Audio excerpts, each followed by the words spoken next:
Hello all, welcome to movies for max.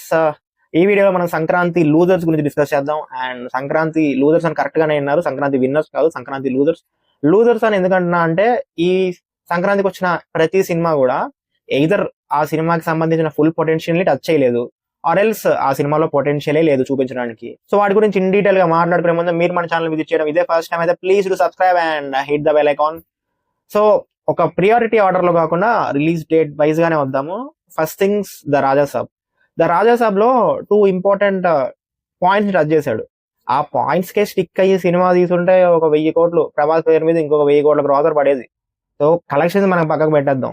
మీరు అంత మంచి పాయింట్స్ తీసుకొని మీకు ఏదో కావాలనుకున్నారు, మీకు ఏదో ఫ్యాంటసీలు ఉన్నాయి, ఆ ఫ్యాంటసీలు అన్ని ఫస్ట్ హాఫ్ లోనే తీర్చుకున్నారు కదా. ఏదో కామెడీ అన్నారు, ఎంటర్టైన్మెంట్ అన్నారు, అదన్నారు ఇదన్నారు. అండ్ ప్రభాస్ సేవ్ చేశాడు ఆ ఫస్ట్ హాఫ్ ని, ఎందుకంటే తన సర్కజం ఆ హ్యూమర్ తో కొంచెం కొద్ది గొప్ప సేవ్ చేశాడు.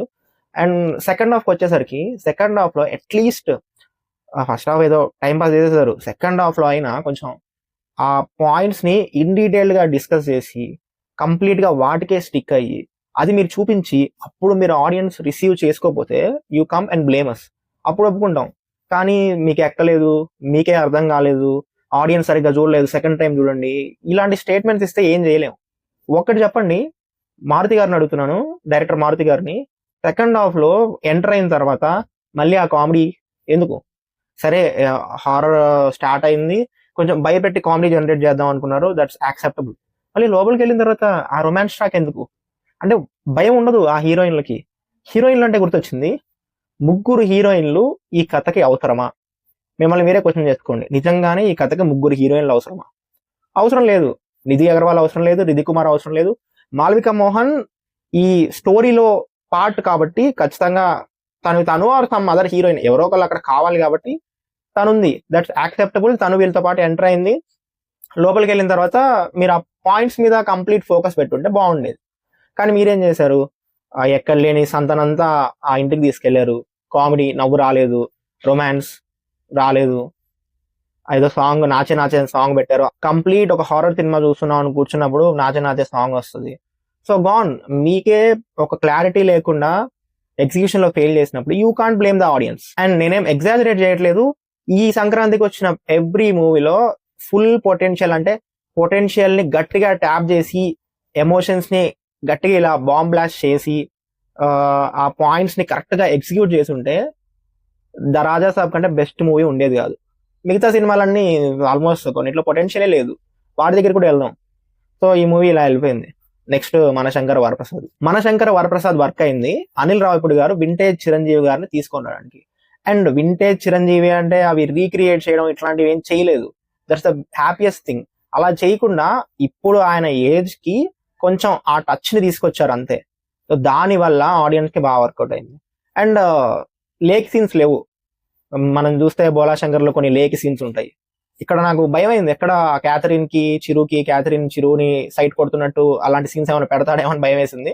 బట్ హ్యాపీలీ అలాంటి సీన్స్ లేకపోవడం వల్ల ఇంకా బాగా నచ్చింది నాకు సినిమా. అండ్ ఇదేం గొప్ప స్టోరీ ఏం కాదు, చాలా రెగ్యులర్ స్టోరీయే. బట్ చిరుని చాలా డేస్ తర్వాత ఇలా చూడడం వల్ల చాలా మందికి నచ్చింది అండ్ నేను కూడా ఎంజాయ్ చేశాను. బట్ ఆ ఎమోషన్స్ ని కంప్లీట్ గా ట్యాప్ చేయలేదు, కంప్లీట్ గా ఏదో ఎంటర్టైన్మెంట్ ఎలివేషన్స్ ఇద్దాం ఇలా అనుకున్నారు తప్పితే ఒక ఫుల్ ఫ్లెజ్డ్ గా, హానెస్ట్ గా చెప్పాలంటే డాడీ మూవీలో చిరంజీవి గారు చేసిన డాడీ మూవీలో ఎలాంటి ఎమోషన్స్ అయితే ఉన్నాయో, డాడీ మూవీ ఇప్పటికి చూస్తే కూడా కళ్ళెమ్మటి నీళ్ళు టపటపా అని రాలిపోతాయి. అలాంటి ఎమోషన్స్ ని ట్యాప్ చేసి ఉండొచ్చు. అలాంటి ఎమోషన్స్ కనుక పెట్టుంటే సినిమా ఇంకొక లెవెల్లో ఉండేది.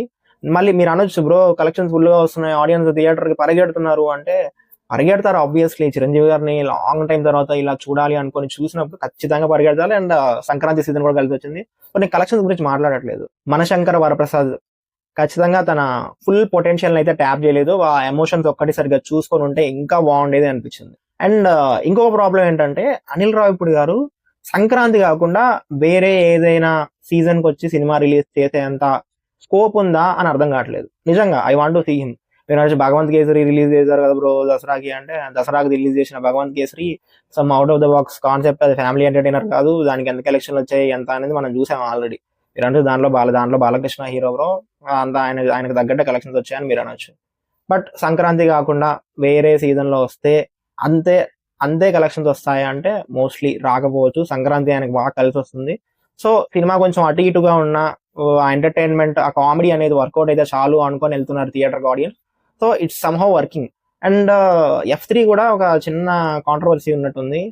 F3 first break even point చాలా హై ఉండే, దాని తర్వాత రన్ అయిపోయే కొద్దీ ఆ బ్రేక్ ఈవెన్ పాయింట్ తగ్గుతూ వచ్చింది. మరి అది వాల్యూడ్ బిజినెస్ లేకపోతే F3 అనే సినిమాని హిట్ చేయడానికి ఆ బ్రేక్ ఈవెన్ పాయింట్ తగ్గించారా మనకు తెలియదు. సో ఆ సినిమా గురించి పక్కన పెట్టేస్తే నెక్స్ట్ భర్త మహాశైలకు విజ్ఞప్తి సినిమా వచ్చింది. భర్త మహాశైలకు విజ్ఞప్తి ఓకే, రవితేజ గారు మాక్సిమం ట్రై చేశారు ఆ ఎనర్జెటిక్ రవితేజని, ఒక ఎంటర్టైనర్ రవితేజని చూపించడానికి మాక్సిమం ట్రై చేశారు. అండ్ ఆడ పెద్ద కథకి స్కోప్ కూడా లేదు, మొత్తం complete predictable story and full potential tap చేసేంత స్కోప్ కూడా లేదు సినిమాలో. బట్ ప్రాబ్లం ఎక్కడ వచ్చిందంటే ఆ క్లైమాక్స్ అయితే it didn't work for me. నాకే కాదు చాలా మందికి అదేం లేకి క్లైమాక్స్ నాకు అర్థం కాలేదు. దాంట్లో లిటరలీ రవితేజ ఎందుకు చీట్ చేసామంటే ఏం చెప్తాడు తెలుసా? ఏ మగాడికైనా కళ్ళ ముందు అంత అందంగా అనిపిస్తే ఆపుకోలేరు, ఇది చెప్తాడు ఎందుకు చీట్ చేసామంటే. సో నాకైతే అర్థం కాలేదు కిషోర్ తిరుమల గారు ఇది ఎలా యాక్సెప్ట్ చేశారు. చుట్టూ సెట్స్ లో 100 మంది ఉంటారు, 100 మందికి ఇది అర్థం కాలేదు, ఆయన ఇది చెప్పేటప్పుడు అని అర్థం కాలేదు. అండ్ ఇంకొకటి ఏంటంటే రవితేజ గారిని ఆడియన్స్ నమ్మడం మానేశారు. సినిమా ఏం ఎక్స్ట్రీమ్ బ్యాడ్ టాక్ రాలేదు, నెగిటివ్ టాక్ రాలేదు, యావరేజ్ టు డీసెంట్ రిపోర్ట్సే వచ్చాయి. మనం యావరేజ్ అని చెప్పాం, most of the reviews average to decent రిపోర్ట్సే వచ్చాయి. యావరేజ్ టు డీసెంట్ రిపోర్ట్స్ వచ్చి రవితేజ గారి సినిమాకి ఆడియన్స్ వెళ్ళట్లేదు అంటే ఆడియన్స్ ఆయన నమ్మడం మానేశారు. సన్ ఆఫ్ సత్యమూర్తి సినిమాలో ప్రకాష్ రాజ్ గారు చెప్తారు కదా, నానా పులి కథ, మూడోసారి నిజంగానే పులి వచ్చింది, కానీ ఈసారి లేదు, ఆడియన్స్ కి వెళ్ళే ఓపిక లేదు, ఆయన మీద నమ్మకం పోయింది. ఆయన నిజంగా ఈసారి out and out block buster సినిమాతో వచ్చి అది బ్లాక్ బస్టర్ టాక్ వచ్చి అప్పుడు పక్కన ఇంకే సినిమాలు లేకపోతే తప్ప మళ్ళీ రవితేజ గారి మీద మళ్ళీ ఆ ఆ రకమైన నమ్మకం క్రియేట్ అవుతుంది అని అయితే అనిపించట్లేదు, కనిపిస్తుంది క్లియర్ గా. ఎందుకంటే ఈ సంక్రాంతికి రిలీజ్ అయిన అన్ని సినిమాల్లో లాస్ట్ ఆయనే ఉన్నారు, దానికి మనం క్లియర్ గా కనిపిస్తుంది. కాబట్టి హీ నీడ్ టు రియలైజ్ ఒక మంచి సినిమా, మంచి స్క్రిప్ట్, ఒక మంచి రిలీజ్ డేట్, ఒక మంచి డిస్ట్రిబ్యూటర్స్ ఇవన్నీ కరెక్ట్ గా చూస్ చేసుకోవాలి ఆయన దగ్గర ఉంది. అండ్ ద నెక్స్ట్ ఈస్ అనగనగా ఒక రాజు. అనగనగా ఒక రాజులో నాకు ద మోస్ట్ డిసప్పాయింటింగ్ విషయం ఏంటంటే ఈ సినిమాకి 2 సంవత్సరాలు ఎందుకు అనేది బిగ్గెస్ట్ క్వశ్చన్. నవీన్ పోలిశెట్టి మీద ఉన్న గుడ్ విల్ తో సినిమా నడుస్తుంది అన్న ఫీలింగ్ తప్పితే సినిమాలో పెద్దగా ఏం లేదు. కామెడీ ఉంది, నవీన్ పోలిశెట్టి మాత్రం చేసే కామెడీయే ఉంది. ఆయన బయట స్టేజ్ మీద ఎలాంటి కామెడీ చేస్తాడో, ఆయన ఈవెంట్స్కి వచ్చినప్పుడు ఎలాంటి కామెడీ చేస్తాడో అలాంటి కామెడీయే సినిమాలో ఉంది, అలాంటి పంచులే సినిమాలో ఉన్నాయి. ఒక స్టోరీ ఉండదు. నవీన్ పోలిశెట్టి నుంచి మినిమం అంటే మినిమం కొంచెం బెటర్ రైటింగ్ ఎక్స్పెక్ట్ చేసి, ఒక బెటర్ స్టోరీ ఎక్స్పెక్ట్ చేసి సినిమాకి వెళ్ళాను. I was completely disappointed. ఏంటి ఒక 10-15 years బ్యాక్ వచ్చే స్టోరీని, అంటే ఆల్రెడీ ఈవీవి గారు చూపించి వదిలేసిన స్టోరీస్ ని ఈయన మళ్ళీ పట్టుకొని మళ్ళీ అందులో కూడా కొత్తగా ఏముండదు, ఒక సర్ప్రైజింగ్ ఎలిమెంట్ ఏముండదు, అంతా ప్రెడిక్టబులే. కాకపోతే నవీన్ పోలిశెట్టి కామెడీ వల్ల సినిమా వర్కౌట్ అవుతుంది. ఆడియన్స్ థియేటర్కి ఎందుకు వెళ్తున్నారంటే నవీన్ పోలిశెట్టి ప్రీవియస్ మూవీస్ ఉన్న గుడ్ విల్ వల్ల. ఆయన ఆల్రెడీ 3 సినిమాలు చేశాడు, ఇది 4వ సినిమా. సో 3 సినిమాలు బ్లాక్ బస్టర్స్ అయ్యాయి కాబట్టి నవీన్ పోలిశెట్టి సినిమా అంటే మినిమం ఎంటర్టైన్మెంట్ ఉంటుందా అన్న నమ్మకంతో సినిమాకి వెళ్తున్నారు. అదే టాక్ క్యారీ అవుతుంది. నవీన్ పోలిశెట్టి లాగేశాడు అన్న టాకే క్యారీ అవుతుంది తప్ప సినిమా బాగుంది అని నేను ఎక్కడా వినలేదు. మోస్ట్ ఆఫ్ ద రివ్యూస్ కూడా Naveen Polishetty 1 man show, Naveen Polishetty 1 man show అని చదివాను తప్ప సినిమా గుడ్ బాగుంది అనేటట్టయితే ఎక్కడా వినపడలేదు. అండ్ అదే ఇందాక మాట్లాడుకున్నట్టు ఈ సినిమాకి 2 సంవత్సరాలు ఎందుకు? దీనికంటే బెటర్ ఇప్పుడు అనిల్ రావిపూడి గారినైనా కొంచెం ఒక డీసెంట్ సినిమా ఇచ్చారు. ఎన్ని నెలలు తీశారు సినిమా ఆయన? హార్డ్లీ 5-6 months అనుకుంటా కరెక్ట్ గా మాట్లాడితే. 6 నెలలు ఆయన డీసెంట్ ప్రొడక్ట్ ఇచ్చినప్పుడు మీరు కూడా 6 నెలల్లో తీసి ఇస్తే బాగుంటది. కానీ మీరు 2 సంవత్సరాలు తీసుకొని 2 సంవత్సరాలు వెయిట్ చేయించి ఈ సినిమాలో ఏదో ఉంది, మేము దానికోసం రైటింగ్ కోసం ఇంత కష్టపడ్డాం, రైటింగ్ కోసం అంత కష్టపడ్డాం అని స్టేజ్ మీద ఎలివేషన్స్ ఇచ్చి మళ్ళీ అదే అవుట్డేటెడ్ ప్రొడక్ట్ చూపిస్తే లేదు, నాకైతే నచ్చలేదు. And the last one is నారీ నడుమ మురారి, శర్వానంద్ గారిది. నాకు తెలిసి ఈ సినిమా ఆడుతుంది అని ఎవరు అనుకొని ఉండరు, ఎందుకంటే ఈ సినిమాకి ప్రమోషన్స్ చేయలేదు. కనీసం చిన్న చిన్న ఈవెంట్స్ పెట్టి కూడా హీరోకి ఇంట్రెస్ట్ లేదా, లేకపోతే ప్రొడ్యూసర్కే ఇంకా ఆల్రెడీ ఎక్కువ బడ్జెట్ పెట్టేసాం, ఎందుకులే అవసరమా, ఆడితే ఆడుతుంది, సంక్రాంతి కదా, ఎంటర్టైనర్ కదా, అండ్ సామాజ వర్గం అన్న డైరెక్టర్, సో ఆయన గుడ్ విల్ మీద ఏమన్నా ముందుకు వెళ్తుందా అనే చిన్న హోప్ తో సినిమా రిలీజ్ చేశారు. అండ్ 3 days ముందు ట్రైలర్ రిలీజ్ అయింది. ఒక సంక్రాంతి రిలీజ్ కి 3 days ముందు సినిమా ట్రైలర్ రిలీజ్ అయింది. సో ట్రైలర్ చూసిన తర్వాత కూడా పెద్దగా ఏం అనిపించలేదు. ఓకే చెప్పలేము, కొంచెం అవుట్ ఆఫ్ ద బాక్స్ వస్తే రావచ్చు అన్న హోప్స్ అయితే ఉన్నాయి కానీ, బట్ మోస్ట్ 0 expectations తోనే సినిమాకి వెళ్ళడం జరిగింది. And I was quite a bit surprised. ఎందుకంటే ఈ సినిమాలో చిన్న చిన్న క్రియేటివ్ చాయిసెస్ తీసుకొని ఉంటే సినిమా ఎక్సలెంట్ గా వర్కౌట్ అయ్యేది. వర్కౌట్ అవ్వలేదా భయ్యా అంటే వర్కౌట్ అయింది. And it's a time pass cinema. Overall గా కంటెంట్ పరంగా, కామెడీ పరంగా అన్ని క్యాలిక్యులేట్ చేసుకొని చెప్పాలంటే ఒక యావరేజ్ టైం పాస్ సినిమా. అంటే అటు తీసి పడేయలేము, ఇటు ఓ సూపర్ ఉంది అని చెప్పలేము. It's time pass film. And బాగా అనిపించింది ఏంటంటే అది శర్వానంద్ని ఆఫ్టర్ ఎ లాంగ్ టైం ఒక రన్ రాజా రన్ లాంటి ఎంటర్టైనింగ్ రోల్లో చూడడం. మంచి మంచి పంచులు పడ్డాయి, డ్రెస్సింగ్ అదంతా కాస్ట్యూమ్స్ అవన్నీ చాలా బాగున్నాయి, చాలా ఎనర్జెటిక్ గా ఉంటాడు. అండ్ నరేష్ గారి కామెడీ సేవ్ చేసింది ఈ సినిమాని. సామాజ వర్గమనాలో ఎలాంటి కామెడీ అయితే ఉంటుందో నరేష్ గారి దగ్గర నుంచి సేమ్ దాన్నే కంటిన్యూ చేస్తూ ఈ సినిమాలో ఒక ఫాదర్ రోల్లో చాలా చాలా చాలా ట్రాక్స్ లో ఆయన పండించిన కామెడీకే సినిమా వర్కౌట్ అయింది. మిగతా ఏముండదు సినిమాలో, చిన్న చిన్న క్రియేటివ్ చాయిసెస్.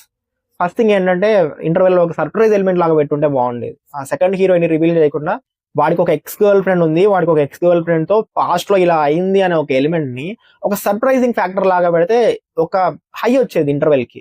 కానీ అది జరగలేదు. వీళ్ళు మొత్తం టీజర్ లో, మొత్తం ట్రైలర్ లో, అండ్ టైటిల్ చూస్తేనే క్లియర్ గా అర్థమైపోతుంది, నారి నారి నడుమ మురారి. టైటిల్ లోనే అర్థమైపోయింది కాబట్టి మనం అదంతా మైండ్ లో పెట్టుకునే వెళ్తాం ఆ ప్రిడిక్టబుల్ స్టోరీ లైన్ ని. సో ఆబ్వియస్లీ అక్కడ సర్ప్రైజింగ్ గా జరిగింది ఏం లేదు కానీ, but most of the parts entertain చేస్తారు. అండ్ నరేష్ గారికి ఇవ్వాలి క్రెడిట్స్ మొత్తం, ఎంటర్టైన్మెంట్ క్రెడిట్స్ మొత్తం. అండ్ శర్వానంద్ అంత సూపర్ ఎనర్జెటిక్ రోల్ లో చూసినందుకు కొంచెం హ్యాపీగా ఉంది. అదే ఆ చిన్న చిన్న క్రియేటివ్ చాయిస్ చూసుకొని ఉండాల్సి. ఓకే, ఇప్పుడు సినిమాల గురించి మాట్లాడేసుకున్నాం కదా, ఇప్పుడు కొంచెం వేరే టాపిక్ గురించి మాట్లాడు. అదే సంక్రాంతికి సినిమా వస్తే అది హాఫ్ బేక్డ్ ఉన్నా చాలు, యావరేజ్ ఉన్నా చాలు, కామెడీ అయితే ఆడేస్తుంది, ఆ ఎంటర్టైన్మెంట్ ని కొంచెం ట్యాప్ చేసినా ఆడేస్తుంది అని అయితే ప్రొడ్యూసర్స్కి అర్థమైపోయింది. అండ్ మన ఆడియన్స్ కూడా 4 సినిమాల్లో ఎంటర్టైన్మెంట్ సినిమాలే చూస్ చేసుకుంటున్నారు. అన్నిట్లో కామెడీ బాగా వర్కౌట్ అయిపోయింది కాబట్టి కొంచెం ఎంటర్టైన్ అవుదాం థియేటర్కి వెళ్ళి అని చెప్పి వాళ్ళకి తోచిన దానికి వాళ్ళు వెళ్ళిపోతున్నారు. దట్స్ ఓకే, వాళ్ళని అనడానికి కూడా ఏం లేదు. ఇప్పుడు 4 సినిమాలు ఉంటే 4 ఏదో ఒక సినిమాకి వెళ్ళాలి పండక్కి అన్నప్పుడు ఏదో ఒక సినిమాకి వెళ్ళిపోతారు. ఆబ్వియస్లీ 4 కూడా ఆల్మోస్ట్ యావరేజ్ టు డీసెంట్ ఆగే వచ్చాయి కాబట్టి ఆబ్వియస్లీ ఏదో ఒక సినిమాకి వెళ్ళిపోతారు. కానీ దీన్ని మన టాలీవుడ్ ఇండస్ట్రీ, ఈ బిగ్ హెడ్స్ ఎవరైతే ఉన్నారో ఖచ్చితంగా గ్రాంటెడ్ గా తీసుకుంటున్నారు. అది కనిపిస్తుంది. ఎందుకంటే రేపు సంక్రాంతికి చూడండి, 2027 సంక్రాంతికి సేమ్ ఇవే 5-6 సినిమాలు రిలీజ్ అవుతాయి. ఒక్క సినిమా కూడా ఫుల్ పొటెన్షియల్ ట్యాప్ చేయదు. అన్ని హాఫ్ బేక్డ్ సినిమాలే వస్తాయి. ఎందుకు హాఫ్ బేక్డ్ అంటే సంక్రాంతికి మీ మొహాలకి ఇదే ఎక్కువ, అంతే.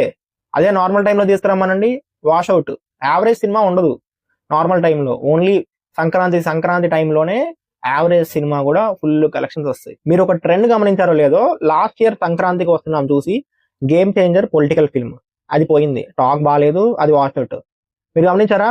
సంక్రాంతికి వస్తున్నాం కంటే Daaku Maharaj better film in terms of everything, in terms of story, in terms of technicalities, everything. Daaku Maharaj is a better film. కానీ ఆడిందా?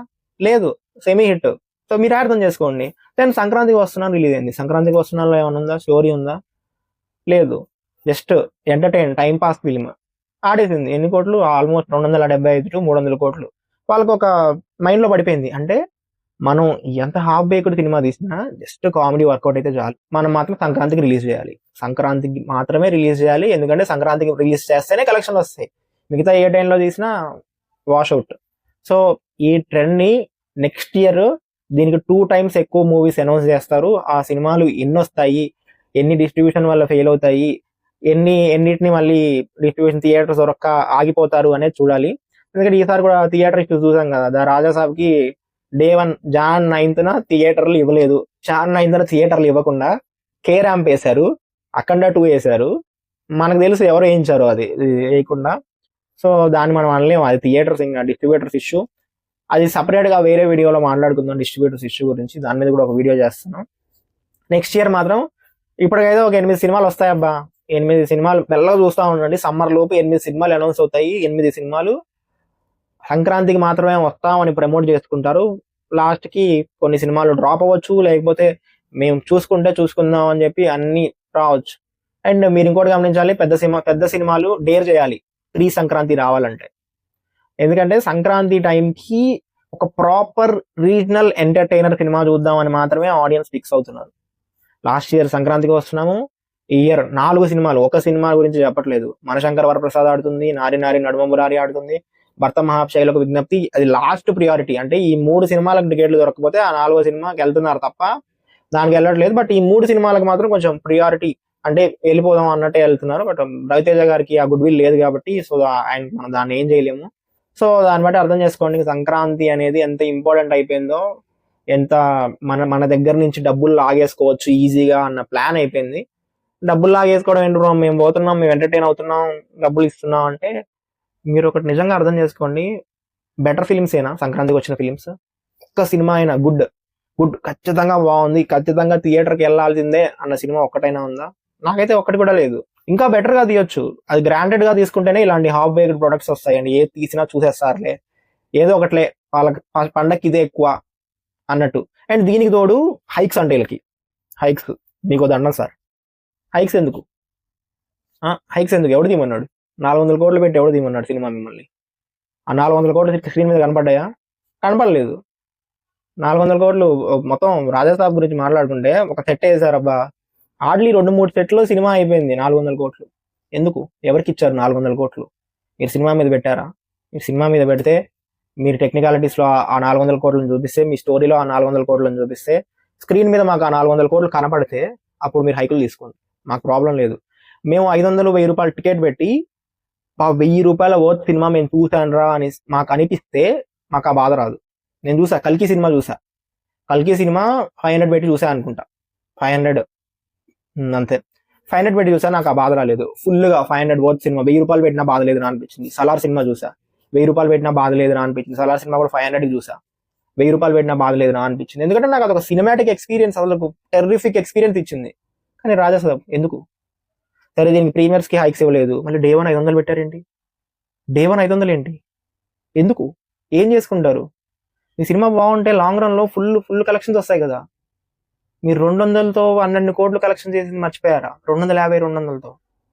అండ్ ఇంకొకటి మనశంకర్ వరప్రసాద్, దాంట్లో అంటే ఏదో విఎఫ్ఎక్స్ లో అదో వాడేశారు, కొంచెం ఒక మంచి కాన్సెప్ట్లు ఉన్నాయి, మంచి పాయింట్లు ఉన్నాయి, పెద్ద సెట్లు వేశారు, దయ్యాలు అన్నారు, భూతాలు అన్నారు, ఏదో ఒకటి సమ్ ర్యాండమ్ ఒక బెటర్ కాన్సెప్ట్ ఉండింది రాజాసాబ్ లో చూపించడానికి. వాళ్ళు చూపించలేదు. కానీ వాళ్ళంటే పెట్టారు, అది పెట్టారా, ఎవరైనా జేబులు వేసుకున్నారా, అదంతా వదిలేయండి. 400 కోట్లు అయితే చూపించగలుగుతున్నారు పేపర్ మీద, స్క్రీన్ మీద కాదు. కానీ మనశంకర్ వరప్రసాద్కి పేపర్ మీద వేసినా కూడా ఎవరు నమ్మడు. పేపర్ మీద మేము ఇంత ఖర్చు పెట్టామన్నా కూడా ఎవరు నమ్మడు. ఎందుకంటే సీరియల్ లెవెల్ విజువల్స్ అక్కడ. సీరియల్స్ లో ఇంకా బెటర్ గా ఉంటాయి విజువల్స్, అది క్లియర్ గా అర్థమైపోతుంది. గ్రీన్ మ్యాట్ అని క్లియర్ గా అర్థమైపోతుంది, సెట్స్ అని. అండ్ మీడియాలో వేసిన దాని ప్రకారం సినిమాకి 35 కోట్లు అయిందంట ఖర్చు. ఏది? ఈ షూటింగ్, ప్రొడక్షన్ కాస్ట్, ఈ రెమ్యునరేషన్ అని పక్కకు తీసేస్తే. మరి 30 కోట్లతో సినిమా తీసి మీరు హైక్లు అడగడం ఎంతవరకు న్యాయం? ఇది యాక్చువల్ గా నేను ఆ రోజు హైక్లో వచ్చిన రోజు మాట్లాడదాం అనుకున్నాను. రాజాసాబ్ బ్లాగ్ లో ఉంటుంది, ఇదే మాట్లాడాను. రాజాసాబ్ బ్లాగ్ లో రాజాసాబ్ గురించి మాట్లాడాను, మనశంకర్ వరప్రసాద్ గురించి కూడా మాట్లాడాను. ఎందుకు హైక్స్? ఎందుకు? మీకెందుకు 30 కోట్లు పెట్టి సినిమా తీసి హైక్స్ ఎందుకు? జనాలు చూస్తారు కదా, కొంచెం ఫ్యామిలీస్ కోసం హాఫ్ బేక్డ్ సినిమా తీసినప్పుడు ఒక జనరల్ నార్మల్ గా ఉన్న రేటే ఉంచితే వెళ్తారు కదా ఆడియన్స్, ఇంకా ఎక్కువ వెళ్తారు కదా, 2 times వెళ్తారు కదా, 3 times వెళ్తారు కదా పండక్కి. మీరెందుకు ఆ రిపీట్ ఆడియన్స్ ఎందుకు పోగొట్టుకుంటున్నారు? ఆ 150-200 టికెట్ రేట్లతో సినిమాలు ఆడలేదా? అండ్ ఇంకో దరిద్రం ఏంటంటే, వీళ్ళు రాజాసాబ్ వాళ్ళు ఏదైతే కాపీ కొట్టారో, we made this film with modern technology అని, మనశంకర్ ప్రసాద్ టీం వాళ్ళు కూడా we made this film with modern technology అని రాశారు. కనీసం మీకోసం, మీకు మా హీరోలకి ఇంత ఇచ్చాము, హీరోయిన్లకి ఇంత ఇచ్చాము, మాకు ప్రొడక్షన్ కాస్ట్ ఇంత అయింది, మేము ఈ ప్లేసెస్ తిరిగాము అని రాసుకోవచ్చు కదా. మీరెందుకు వాళ్ళ రిక్వెస్ట్ లెటర్ ని కాపీ కొట్టడం? కాపీ కొడితే ఏమొస్తుంది? వాళ్ళ ఫ్యామిలీ కోసమే సినిమా తీసామని చెప్పుకోవాలి, ఒక ఫ్యామిలీకి అందుబాటులో ఉండే రేట్లు మాత్రం పెట్టకూడదు. ఎందుకు 10 రోజులు టికెట్ల హైక్లా? అంత అవసరం లేదు. అండ్ ఈ అన్నిటికంటే దరిద్రం ఏంటంటే, ఈ అనగనగా ఒక రాజు అండ్ ఆయన భర్త మహాశైలకు విజ్ఞప్తి, ఏపీలో 50 రూపాయలు 100 రూపాయలు టికెట్ హైక్లు తీసుకున్నారు. అది ఎందుకో తెలియదు. నాగవంశీ గారు 50 రూపాయలు కదా తీసుకుంది, కాంపిటీషన్ లో 50 రూపాయలు తీసుకుంటే ఏమవుతుంది అంటారు. చెప్పలేము, ఆయనకి ఏం చెప్పలేము. ఏమన్నంటే డిఫమేషన్ కేసులు వేస్తారు, అది మాట్లాడకపోవడం మంచిది. ఏమన్నంటే తీసుకోలేరు, టికెట్ రేట్లు మాత్రం ఎంత అంటే అంత పెడతారు, ఫ్రీడమ్ ఆఫ్ స్పీచ్ ఉండదు. అది గైస్ వీడియో. అండ్ ఈ హైక్స్ గురించి, ఈ సంక్రాంతికి రిలీజ్ అయిన సినిమాల గురించి మీరేమంటారో కింద కామెంట్స్ లో చెప్పండి. మీకు ఏ సినిమా నచ్చిందో కింద కామెంట్స్ లో చెప్పండి. అండ్ అది ఇన్ డీటెయిల్ గా రాయండి. ఇన్ డీటెయిల్ గా రాస్తే మనం కింద నేను ప్రతి కామెంట్ కి రిప్లై ఇస్తాను. మీకు ఏదైనా డౌట్స్ ఉంటే అడగండి, లేకపోతే నాకు ఏదైనా క్వశ్చన్ ఉంటే వేయండి, నేను చెప్తాను, ప్రతిదానికి ఆన్సర్ ఇస్తాను. అండ్ నాలెడ్జ్ షేర్ చేసుకుందాం. ఇప్పటి వరకు చెప్పిందంతా నా ఒపీనియన్స్ మాత్రమే, ప్రతి సినిమా గురించి నా ఒపీనియన్ మాత్రమే చెప్పాను. అండ్ ఈ హైక్స్ గురించి కూడా నా ఒపీనియన్ మాత్రమే చెప్పాను. సో రాయండి, కామెంట్స్ లో కూడా రాయండి, మీకు ఏమనిపిస్తుంది? నిజంగానే గ్రాంటెడ్ గా తీసుకుంటున్నారా, అయితే నాకు అనిపించిందా వాళ్ళు గ్రాంటెడ్ గా తీసుకుంటున్నారని? ఇది కామెంట్స్ లో డిస్కస్ చేద్దాం. అండ్ సబ్స్క్రైబ్ చేయండి, లైక్ కొట్టండి. మళ్ళీ నెక్స్ట్ వీడియోలో కలుద్దాం. Until then signing off team movies for you.